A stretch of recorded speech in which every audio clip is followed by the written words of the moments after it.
వాళ్ళ పెద్ద మంత్రి చేసుకొని ఒక యువతకు ప్రాధాన్యం ఇచ్చి ఇవాళ దినేష్ పాటిల్ గారిని అధ్యక్షులు చేయడం కారణం ఏంటంటే యువతకు ముందు తీసుకోవాలని ఒక కొత్త ఆలోచనతో వాళ్ళ ముందు జరిగింది. అట్లనే ఇప్పుడు పోటీ చేస్తున్న దాంట్లో కూడా చాలా వరకు యువత ఉన్నారు.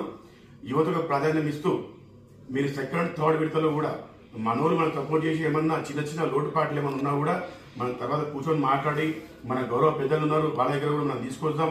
ఏమైనా సమస్యలు ఉన్నా కూడా మనం సాల్వ్ చేద్దాం. ఇప్పటికైనా మీకు చేతులు దండం పెడుతున్నాను, మీకు నమస్కారం చేసి తెలియజేస్తున్నాను.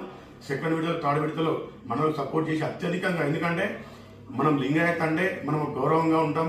ఆ గౌరవం ఎక్కడ తగ్గించుకోకుండా వేరే కుల దగ్గర నిలబడకుండా మన వాళ్ళ దగ్గర మనం నిలబడ్డా మనకేం అహం తగ్గదు, మన క్రీడలు ఏమి ఊసిపడదు. కాబట్టి తప్పకుండా మనల్ని మనం సపోర్ట్ చేసి గెలిపిస్తారని తెలియజేస్తూ నమస్కారం తెలియజేస్తాను.